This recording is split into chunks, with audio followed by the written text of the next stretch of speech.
Yes, I can. Excellent. Thank you for joining today. And we're all excited. The students have done a lot of work, as you'll see. I think their presentation is really impressive. We hope you think the same. Just so you know the format, we're going to let them go ahead and present out for about 45 minutes or so, and then we'll have the remainder of time, half hour, whatever, just for Q&A.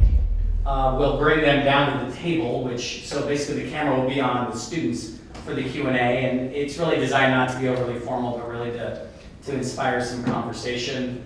And then we'll call it a day. So with no further ado, unless you have any questions, Rebecca, I'll turn it over to Michelle. Okay. My only request is, I can't see everyone's faces so very clearly. Could you just all say your names when we start, so I can just take notes? We will. Okay, cool. Okay. Hi, Rebecca. My name is Michelle Lee. I'm a junior studying political science, and my team members are Rinehart, Cornish, Nayeon, and Bohler. And today we're presenting on the impact of civic participation on young voters with Snapchat. So before we begin, we would like to thank you so much for your support and guidance throughout the semester. This was a super interesting and relevant topic, so we're excited to share our findings with you today. So the first prong of our research topic focused on youth civic participation with the goal of trying to understand how young people identify with a cause or organization and how they then decide to engage with that cause or organization. Some questions we looked at were, what barriers do young people face when it comes to finding an organization that they care about? How do young people typically support that organization? What is the path that leads a young person to volunteer? And from a larger civics perspective, do those who volunteer or donate have any correlation with voting? Next, we looked at civic engagement messaging with the goal of trying to understand what messaging is most effective to engage young people around civics and encourage them to take a civic action, in this case particularly voting. And some questions we looked at were, how can we talk about politics and voting in a way that inspires and motivates but remains nonpartisan? How can we move a young person to take civic action without falling into partisan messaging? And what tone do young people find the most effective in convincing them and their friends to take a civic action? So to begin, in order to understand how young people engage with or identify with a cause or organization, I turned to research that studied the direct and indirect factors that engage youth to volunteer. So these studies looked at the way that personal motivations and social networks can increase volunteer participation among youth.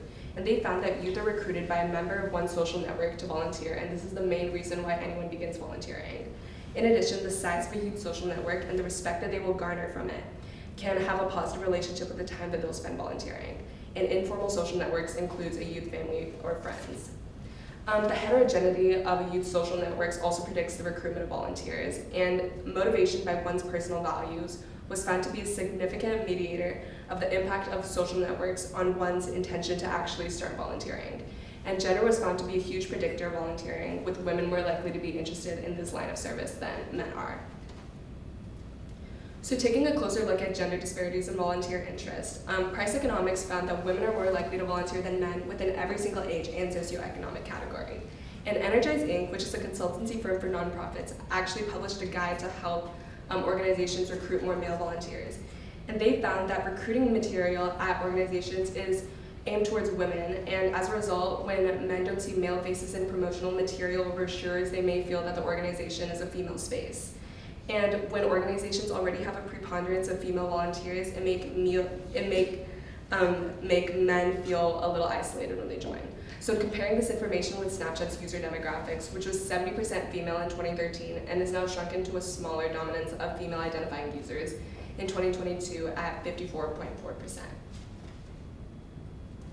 So looking at what encourages youth to take civic action, a 2021 study conducted on youth in Spain found that an individual's values, their positional dominance within their social circles, and their self-concept motivation are all factors that predict their civic or political participation.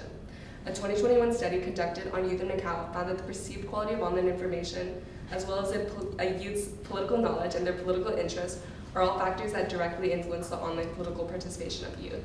And it's notable to point out that this study found that a youth's social media usage actually has no correlation with their online political participation. So the perceived quality of online information was found to be the most significant factor influencing the increased online political participation of youth. And this is consistent with past studies from Europe, Pakistan, and the US, which all found that the information quality is an important factor that contributes to the success of an online interaction, which then leads to enhanced youth participation. Okay, so now comparing this information with the perceived quality of Snapchat news. So Snapchat news is actually deemed to be quite trustworthy due to its extensive news monitoring and with false information and violations of community guidelines immediately removed from the app upon detection. However, Snapchat Discover feeds association with sort of clickbaity type content causes its viewers to perceive the information as less trustworthy and of lower quality. And this is because Snapchat Discover's feed, as you know, is closely aligned with the media consumption behaviors of youth users, creating this really effective direct link from Snapchat to the youth users itself. However, this format has resulted in a lot of users just being flooded with clickbaity, sensationalized content and not being able to focus on or even find the more legitimate news sources on Snap Discover. And this is Mermaid's example is one example that I'm looking at.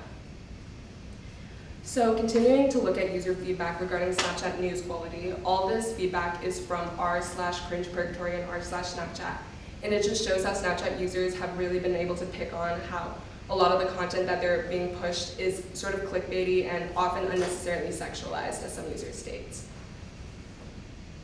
So in addition to investigating the perceived news quality of the Discover feed, Snapchat can also target youth voters in areas where the youth voting rate is the lowest and push specific messaging relevant to these specific groups of voters in their campaigns for voter awareness. So data from the 2020 election shows that the states with the lowest youth voting rates are Oklahoma, South Dakota, and Arkansas. In the 2020 election, 32% of 18 to 29-year-olds in South Dakota voted, and 12% of 18 to 19-year-olds voted. In Oklahoma, 34% of 18 to 29-year-olds voted, and 30% of 18 to 19-year-olds voted. And in Arkansas, 35% of 18 to 29-year-olds voted, and 32% of 18 to 9-year-olds voted in the 2020 election. So now looking at targeting youth voters in South Dakota specifically, University of South Dakota political science professor Emeritus Card found that there was a 40% drop in youth registrations from 2018 to 2020, and he cites that the reason is because youth may be turned off from politics. So Snapchat can target youth in South Dakota with messaging around issues that are most relevant to them. So a really pressing issue at the moment is surrounding mental health for LGBTQ youth in South Dakota. For example, the Fairness in Women's Sports Bill was the first anti-transgender measure signed into law in 2022, passed by South Dakota legislators. And the Trevor Project did a survey on youth in South Dakota and found that 74% of trans youth felt angry at the bill, and a third of them felt scared at the implications that this bill will have on their own lives. South Dakota also leads the nation in depression rates among LGBTQ youth, showing how mental health is just a really topical issue for youth in South Dakota. Looking at Oklahoma, reasons for non-voting in Oklahoma are related to procedural issues such as failing to meet the registration deadline or not knowing when or how to vote. So Snapchat could include really simplified, specific, detailed procedures for voter registration in these campaigns, such as an interactive search option for a ballot drop-off box near the user, to really streamline this process for the users and encourage them to get out and vote. Language barriers are also a factor that prevent Oklahoma voters from making it to the polls. The Hispanic population grew by 42% since 2010 in Oklahoma, making this the state's fastest growing demographic. In addition to Spanish, Vietnamese is also being spoken at higher rates in Oklahoma than had ever before, so perhaps being able to have the voter awareness campaigns being able to easily change to different languages like Spanish or Vietnamese at the click of a button on the interface could potentially make this process easier for voters in Oklahoma. In Arkansas, voting was made more difficult by a slew of new voter restriction laws passed in 2021, such as stricter voter ID requirements, signature matching, and earlier absentee voting deadlines. So Snapchat could potentially push messaging about these new voter requirements to users to prevent any users from being disenfranchised by the time that they actually make it to the polls. So lastly, when creating the actual content of their voter registration campaigns, Snapchat should reconsider how their messaging is actually related to the youth users that they're trying to appeal to. Messaging towards teenagers often feels outdated, whether it's coming from a nonprofit or a company like Snapchat, because it's written by adults trying to relate to teenagers in an unnatural manner. eConsultancy, which is a digital marketing consulting firm, did a study and found that 2/3 of consumers dislike it when brands use slang terms, because people don't want to have conversations with brands as it's a faceless corporate entity and not a person.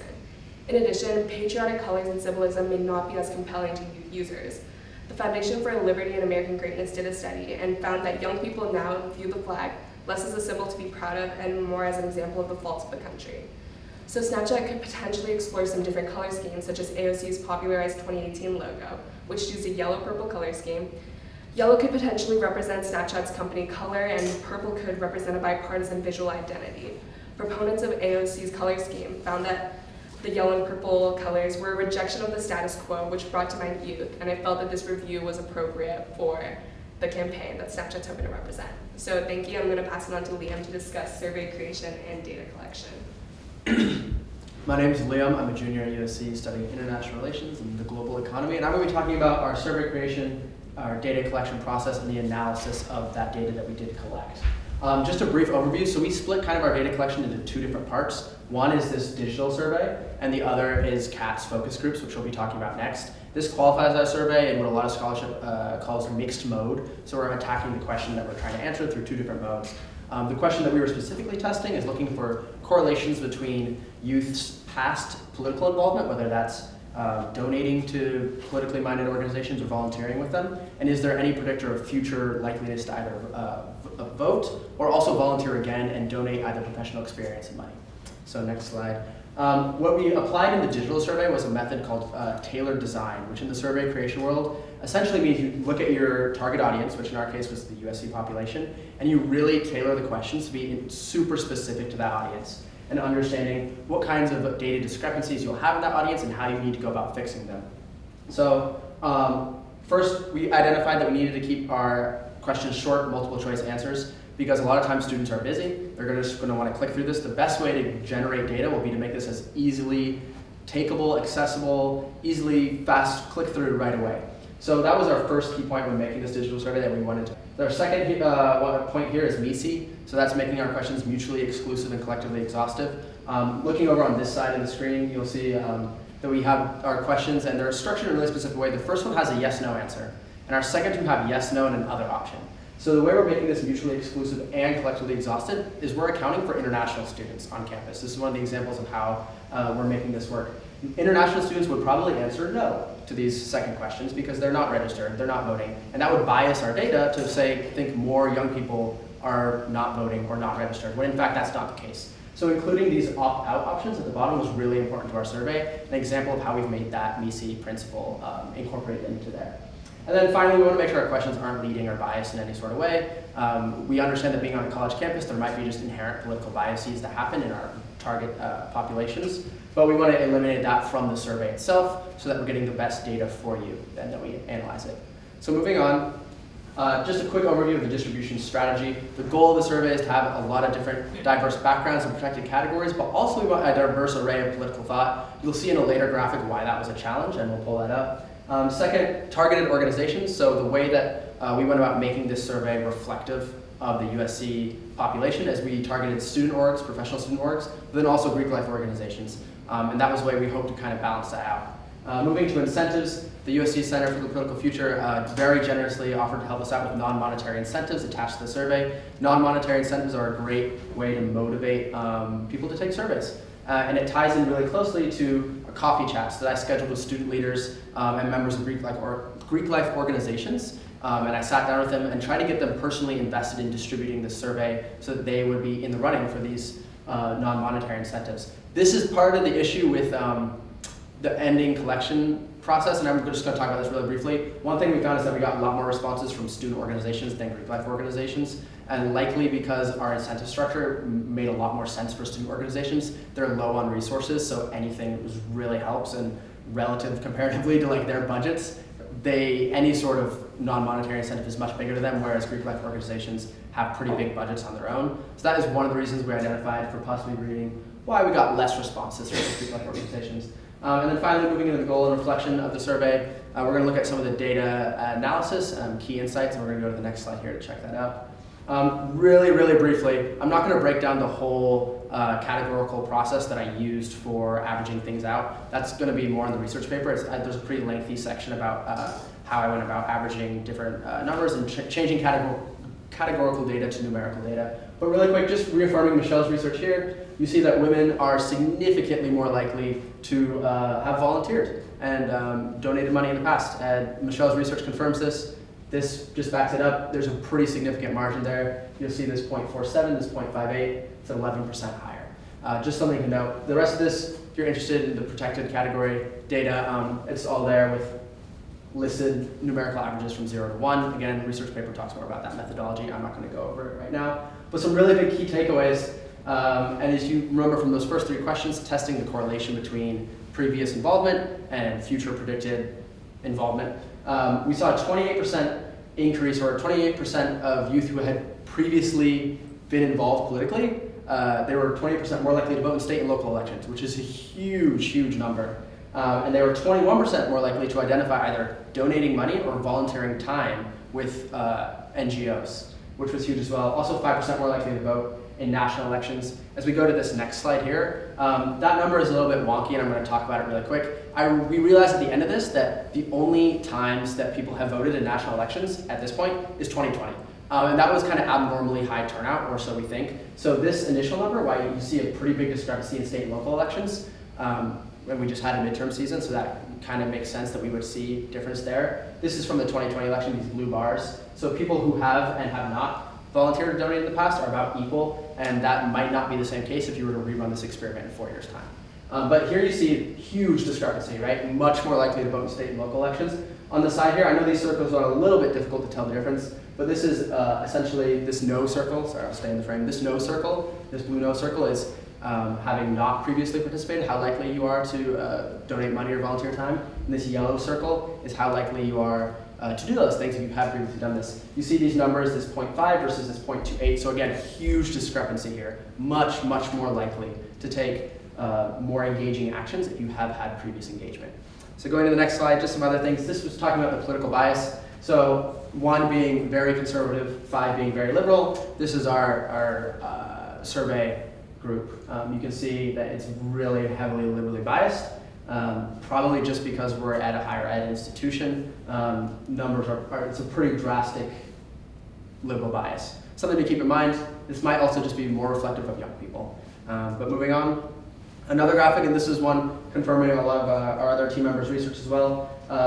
This graph, I'm going to briefly explain it. You see this television programs, green is 4th choice.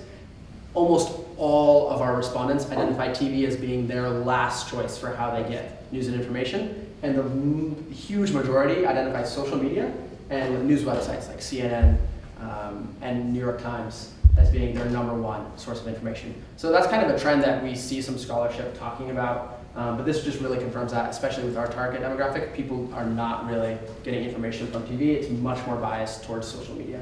Going one farther, next slide.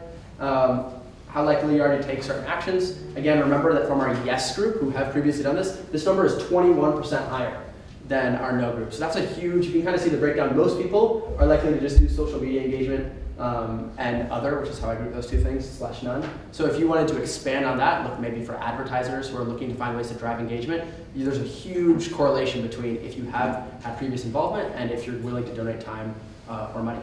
Next slide. This is just what best motivates you to vote. And this is kind of what I'm going to end on here. Kind of just an interesting difference. It was a hard question to formulate and kind of make different. But when I hear about an organization doing good work, I'm more motivated to engage with them versus when I hear about an issue-specific something, I want to go find organizations to do that. Kind of just with that, again, with that, thinking about how advertisers or other companies, NGOs, nonprofits on Snapchat would want to go about advertising themselves. It's really organization-driven, at least from our research, and not issue-driven. So if someone wants to see the organization, see the work they're doing, be like, hey, I'd like to get involved with them, as opposed to, I'm really passionate about homelessness, let me find a homeless org. They want to have that org come to them and then know they can volunteer there. So I'm going to pass it over to Kat, and she's going to talk about the focus groups. Hi, I'm Kat. I'm a dual major in political science and public relations, and I was in charge of the focus group creation, data collection, and analysis. We chose to include a focus group-based component into our research to gain a qualitative understanding of how political information on social media platforms allows our target audience to then become politically engaged. More so, we wanted to identify how an individual's personal experiences with political information on social media then goes on to affect their interactions with other people, both on and offline, moving beyond that engagement and into more mobilization, whether that be taking action like voting or just opening up a conversation with your peers.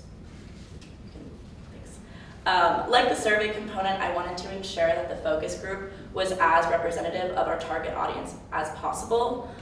So because of that, much of my distribution strategy mirrors that of Liam's. After obtaining the same list of student organizations and email lists, I reached out to about 15 of those, and I also offered the same incentive as the survey component to the focus group participants. I also made it a priority to tell the participants that no prior knowledge on this topic was required.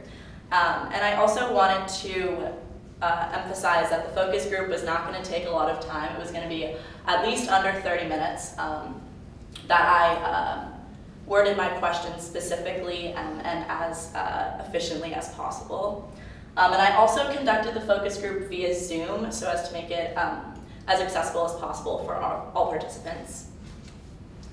And after I sent out the Google form gaining interest, I received 7 interest responses for the first date on November 14th and had 5 participants actually show up on the date of. And for the second group, I had 6 participants send interest responses and 5 participants show up on the actual date, totaling to 10 people.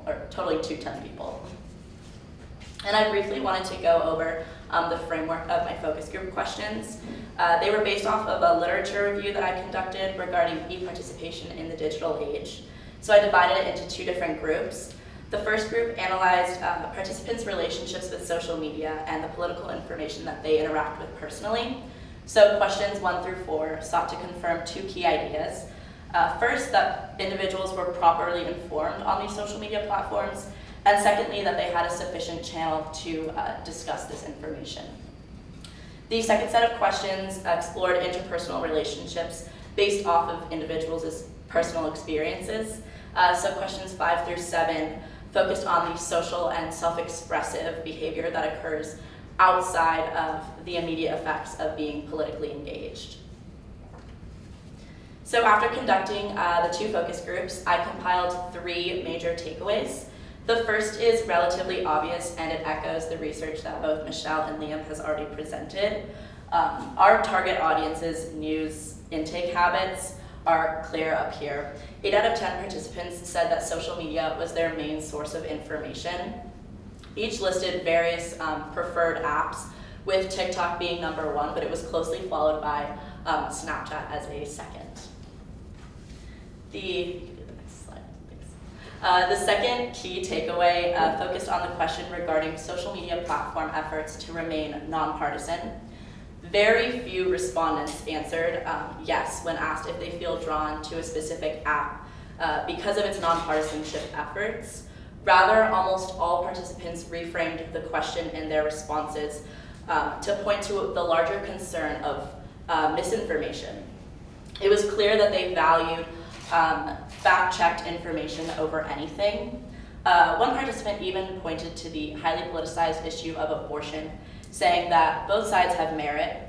If an app presented factual information of both pro-choice and pro-life arguments, it would ultimately leave the user to make an informed decision on their own, which this respondent appreciated.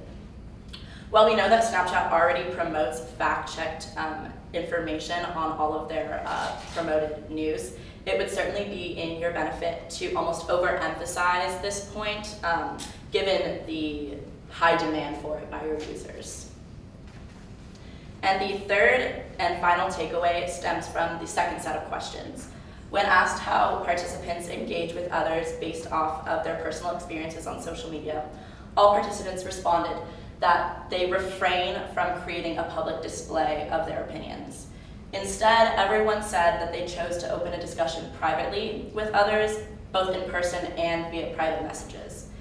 This behavior is driven by many feelings, as noted up here. First, some respondents said that they felt too insecure to publicly share their opinions out of fear of backlash from their more distant mutuals on social media. Other people said that in the past they felt heavily inclined to publicly take a stand, but over the years and with an oversaturation of political opinions on social media, they view it now as performative. It's clear that most like to share their opinions with others, but that private channels are a heavily favored way to go about it. This is a unique opportunity for Snapchat, as Snapchat was one of the first apps to implement a close friends or private story on their app. If users could discuss their political interests and opinions on a medium specifically designed for this sort of topic, it would certainly motivate users to build on their interpersonal relationships and experiences regarding civic participation. I'm now going to pass it off to Nayeon to discuss their interview-based research. Okay, cool. Thank you, Kat.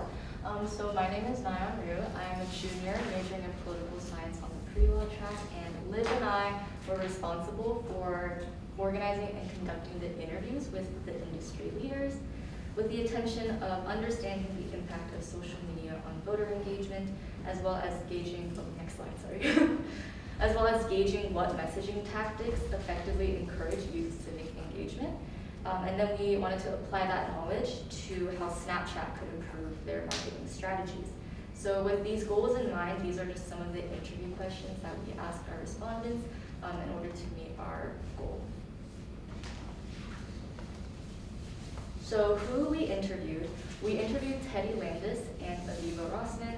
Teddy Landis is a former Snapchat employee in the public policy department who we work with Rebecca, as well as Aviva Rossman, who is the co-founder and COO of Ballot Ready, which is an online resource intended to help voters stay informed on every single candidate and every single measure on their ballots in a personalized and nonpartisan way.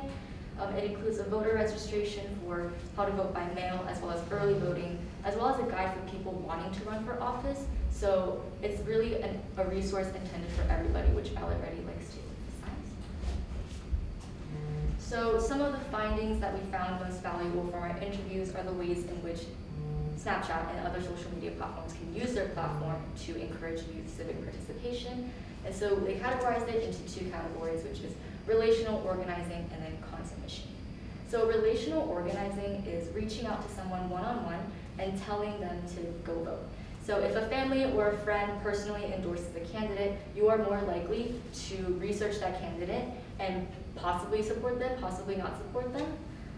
For content machine, think of it as like if a YouTuber were to endorse a brand, you're more likely to go out and try that brand. So if an influencer, for example, wants to endorse a candidate or tells you to go vote, then people who look up to that influencer will look up that candidate or are more likely to vote because an influencer, a person that they look up to, tells them to do so. So something that Teddy mentioned in his interview that I found very interesting was if Snapchat found a micro-influencer or even created a micro-influencer, that sole job was to tell people to go vote or like just encourage youth civic participation in general. Another thing he said was to make voting a trend. So instill FOMO, which is the fear of missing out, so that people don't want to not be a part of it and people don't want to be missing out on what voting is all about. And so this Bitmoji sticker I included over here says vote or miss out, FOMO, VOMO. It's a cute, clever way that like Snapchat can use its features to instill this sort of like FOMO in a fun way that people are gonna see and be like, wow, you're so right, I don't want to miss out on voting. So with these interviews, So Snapchat, can you go back? So Snapchat has the unique capability of being a tool for both relational organizing and content machine. Relational organizing through their direct Snapchats, chats, and private stories that Kat briefly mentioned, as well as content machine through the community stories, the subscriptions, and the Discover page that Michelle briefly mentioned as well earlier. So next slide. So after the interviews, we split our considerations into 5 main points, which we have visualized up here. I'm going to be talking about the first 2, and then Liv will be going on to talk about the last 3 along with the team recommendations. So the first consideration is the time to approach Snapchat user, which means what is the best time to get youth interested in politics and involved in voting. So 18, as we all know, is the legal age in the United States where we're all eligible to vote for the first time, which is conveniently also the same time that we start our first year as college students usually. As our interviewers both stated, best time to get involved with something new is when you're a college freshman because it's the first time that you're learning to try new things, whether that be laundry, dishes, whatever, or in this case, voting and participating in politics. It's extra important that we really hammer in on this time because people are most influenced during this time because they're wanting to try new things. So a proposal was for Snapchat to use its birthday function to boost extra content, to really tell the 18-year-olds or people about to turn 18-year-olds how they can get involved, why they should get involved, and yes. So when you sign up for Snapchat, you put in your birthday. So Snapchat knows when you're about to turn 18. And I know that currently Snapchat does do a feature where on your 18th birthday, they send out a push notification that, hey, you're 18 now, you can go vote. But sometimes waiting until you're 18 is a bit too late. An election may have passed, or the deadline to register to vote may have already passed. So it would be more beneficial than anything if weeks, even months in advance, people were told through Snapchat with reminders of an upcoming election, or just a step-by-step guide on how to start thinking about getting ready to vote, or even like a registration itself on how to vote. So Snapchat, it can accomplish both of these, or this feature through both relational organizing and concept machine. And the first example I thought of was Bitmoji Stories, which is the next slide. So Bitmoji Stories, it's, as you all know, well actually maybe some of us don't know, but Bitmoji Stories is basically a feature on Snapchat where they make up a random story each day and use your Bitmojis and then a friend's to feature that story. So they're very random, as you can see. Like in the first one, my Bitmoji is flexing at the gym. And then the second one, my friend Chelsea and I are cooking. And then on the third one, I'm stranded in the middle of an ocean with my friend Leo. So they're very random, but I think the randomness of it is what appeals to the crowd, because it doesn't matter how strange the story may be, it's what you see on there, and the fact that you're with a friend that you see on there is what makes you send it to your friends. My friends and I definitely like to send weird stories to each other when we see each other. But to take this back into civic engagement, on or nearing someone's 18th birthday, if Bitmoji Stories featured a story of them and their friend going to the polls to vote for the first time, or registering to vote or whatever, this could be a form of relational organizing where people see those stories and then they send it to their friends.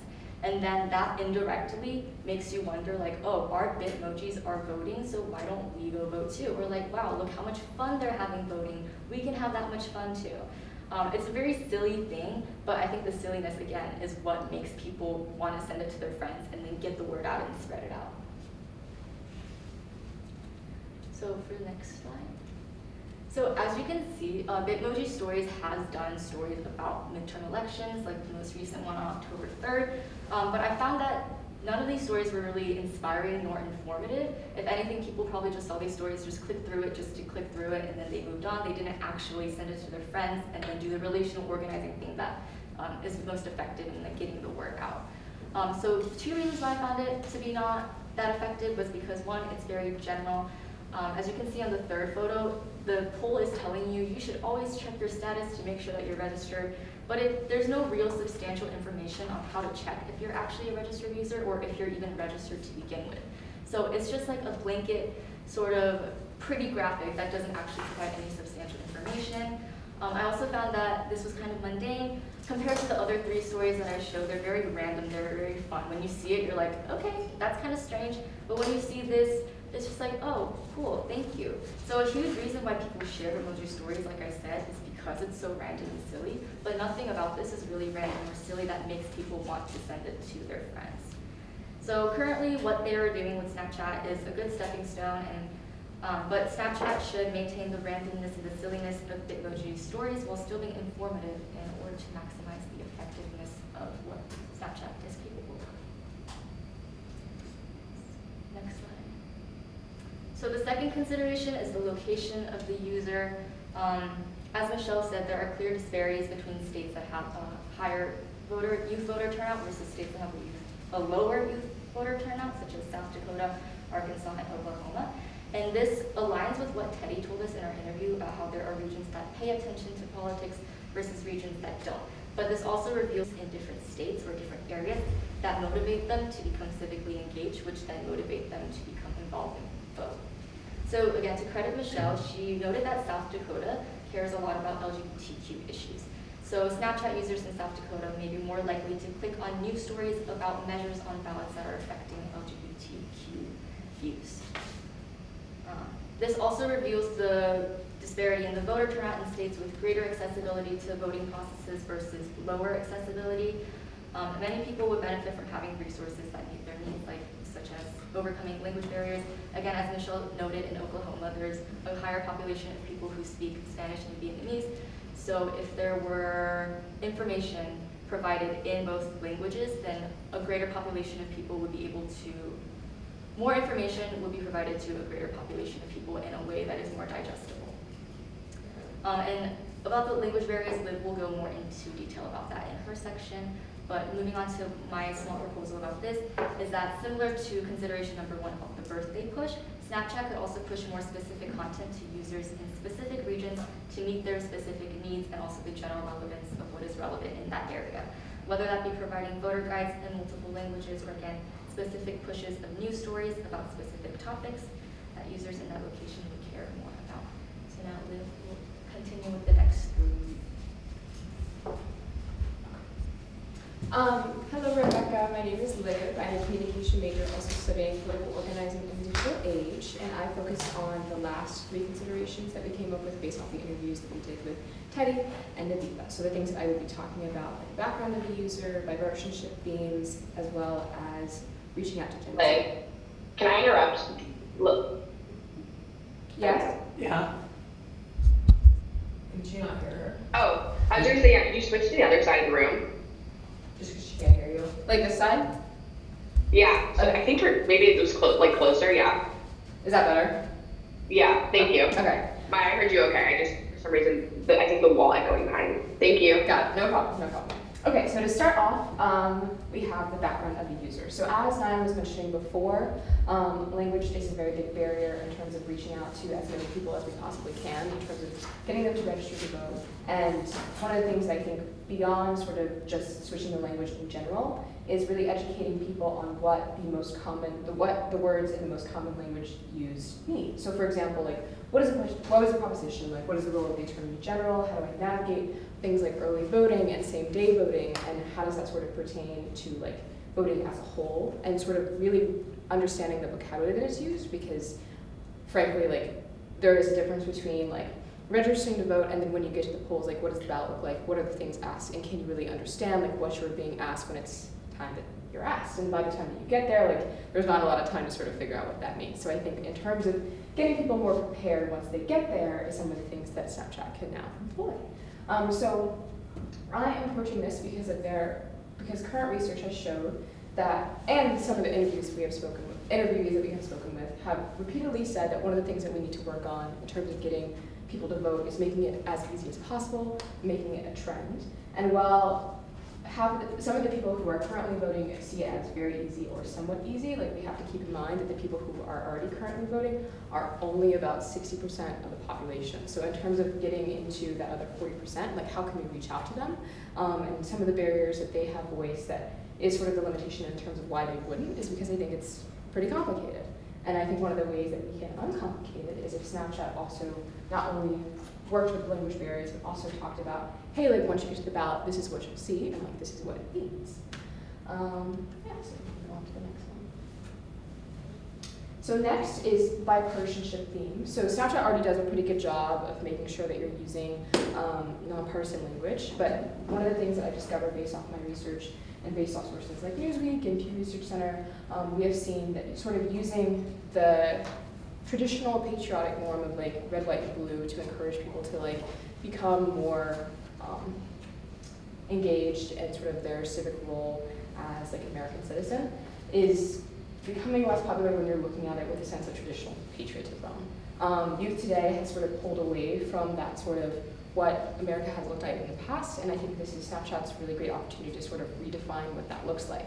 And one of the avenues that they can use to redefine what that looks like is to start straying away from the traditional color scheme of red, white, and blue. So obviously Snapchat in the past has used other colors like purple in their filters, but most predominantly they use the red, white, and blue theme. And I think one of the reasons, and that's something that Michelle has echoed, is sort of moving away from that and choosing colors like yellow and purple, or others that resonate more with Gen Z and sort of what they see as patriotic now.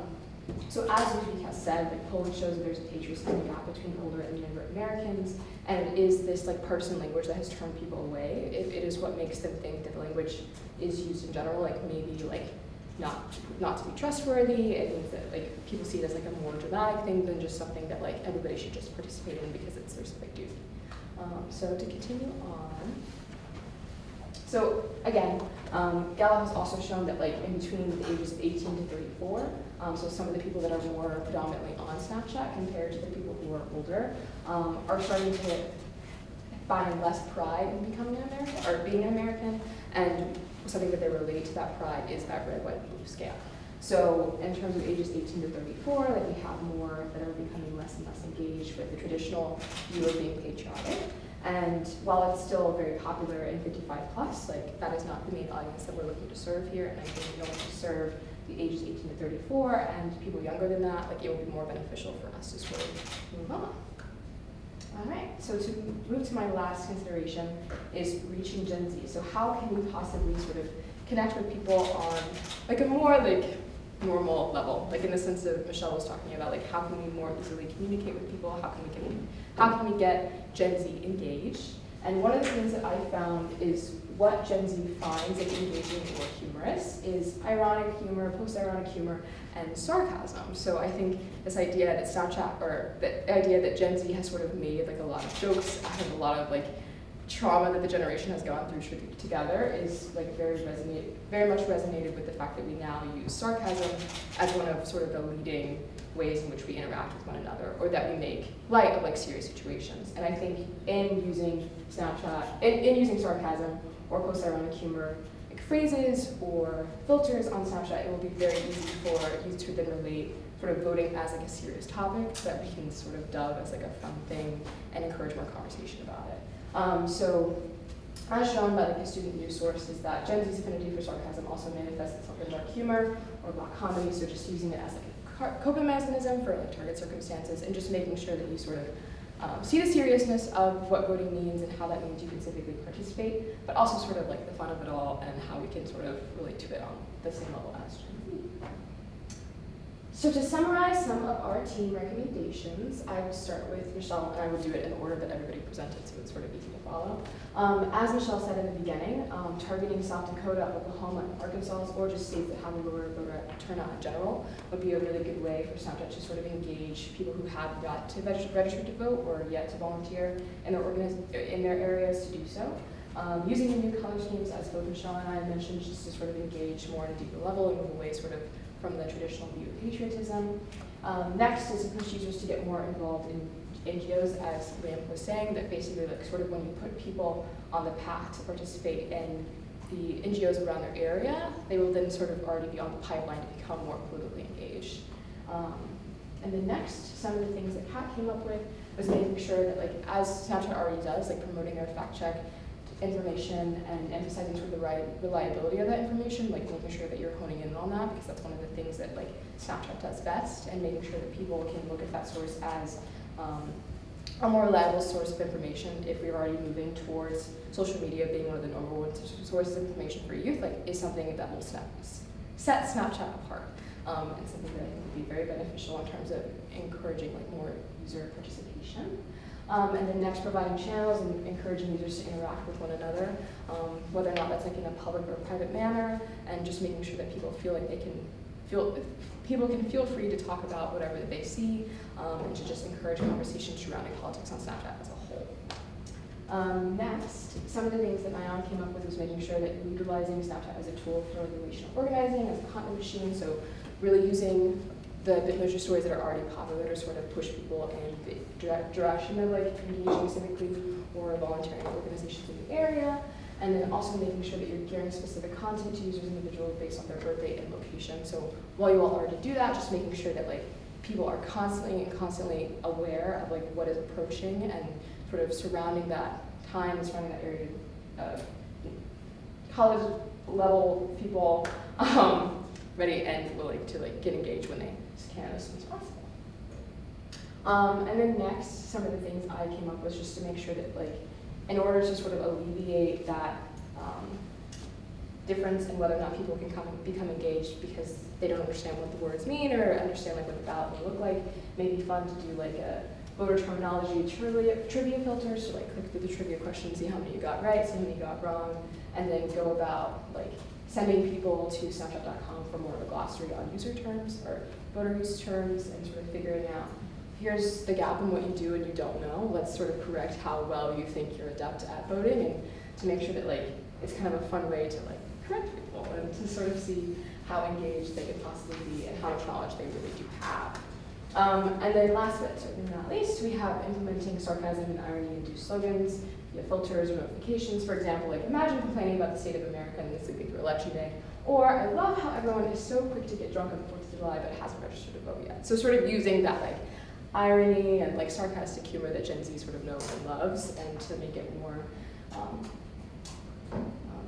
interested for that demographic. So this is sort of like everything that we came up so far. I really appreciate, and I know that I'm speaking for everyone in saying that we all had a really good time, and it was a really interesting topic to sort of navigate from our generation's perspective. So thank you, and we are ready for questions. Yay!